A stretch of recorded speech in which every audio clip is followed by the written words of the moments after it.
What's going on, guys? It's Brandon back here again, and from a different location, we have a BFR today. So, I'm currently on vacation. The Hawks played last night, though, so I brought my notebook. I brought everything that I would need. I did not bring my board behind me, so I can't fit that on a plane. But Game 64 was in Anaheim at the Anaheim Ducks. The Blackhawks were going for the sweep against the Ducks, and they get it as they win 4-2 in Anaheim on March 23rd at 9 p.m. 10 p.m. for me as I am on the East Coast. So it was a much later game, and it was pretty tiring by the end of it. Jackson Stauber, who is a goalie, was signed by the Blackhawks to an entry-level deal before the game. Kane was interviewed before the game by TNT. Buffalo and Pittsburgh, I watched that game on TNT prior. The game was great, fast-paced. Buffalo ends up winning that in a shootout. Milano, Silverberg, Terry, Getzlaf, as well as Manson, Raquel, Delorier, all those guys are out because either they were traded or they're out injured, and still it was a lot closer of a game than like the only players they had were Zegras, they had Drysdale, they had Carrick, who scored both goals for Anaheim, but yeah, Anaheim hardly had anyone, and they still kept it close. Shots were 29-20 at Anaheim, hits were 23-21 Anaheim, faceoffs were 30-29 Chicago. On the power play, Chicago goes 2 for 3, Anaheim goes 0 for 1. Lankinen saved 27 out of 29, Gibson saves 24 out of 27. Let's get on to the game. Delia was back up as Fleury is gone. Gustafsson was in, Reese Johnson is finally back from injury. The Hawks were able to move to 23-32-9 with this win. To start the game, Stillman had a big hit. Simon to Grant, incredible save Lankinen. Dash railed by Benoit. Caleb Jones, great block on an empty net. And then at 10:14, it's an Anaheim penalty to Shattenkirk for tripping. And at 9:49, Chicago power play goal to Taylor Radish, his second as a Blackhawk, 7th of the season, from Kane and Strome to make it 1-0. So he's got 3 points in 3 games with the Hawks. He started off great. It was posting in. And it was nearly posting in. It was like barely just right under the crossbar. Perfect shot.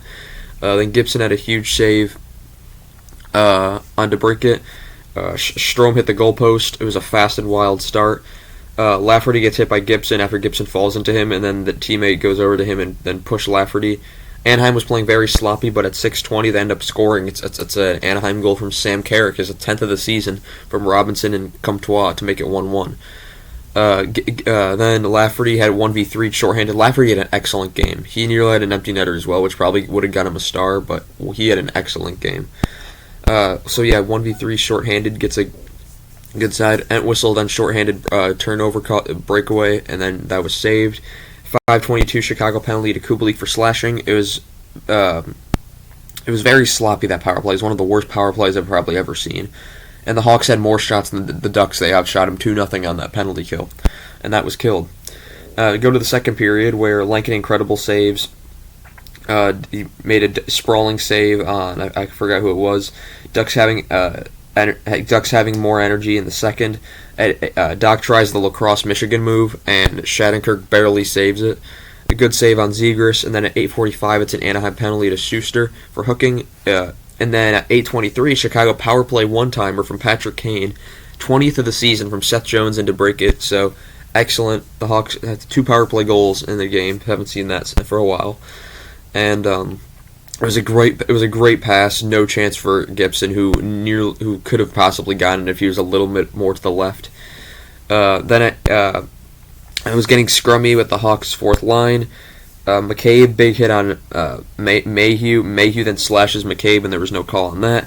Hawks 2-on-1 saved with Lafferty and Kurashev. Caleb Jones clearly trips Mayhew, and there was no call. 6:45 Anaheim penalty to Mayhew for tripping. The first part was good, the second part was bad. Seth Jones giveaway, Zegras steals, breakaway, big save Lankinen. Lankinen played excellent today. I give Lankinen full credit. Anaheim, and then we go to the third. Anaheim has had a ton of offsides. I couldn't count. I kind of started counting after a while. They had at least a dozen. Lankinen big save on. I'm trying to read this guy's name. I can't read his name. Doc was hurt on a block. Lankinen was a big save on a bouncing shot. Lankinen big save. Lankinen good save again. Doc hurt on a block. He was limping off the ice. He would be fine. He would return. scrum after some sticky pokey on Lankinen. Doc had a chance that was then saved. Excellent play, Seth Jones. Kane breakaway saved. Hawks 3-on-1 was saved. And then Lafferty made an incredible move and got into a breakaway.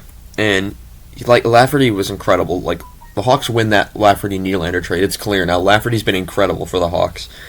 And it's a huge save on Gibson. That would have made it 3-1 then. But at 11 minutes, there's a fight between Reese Johnson and Benoit.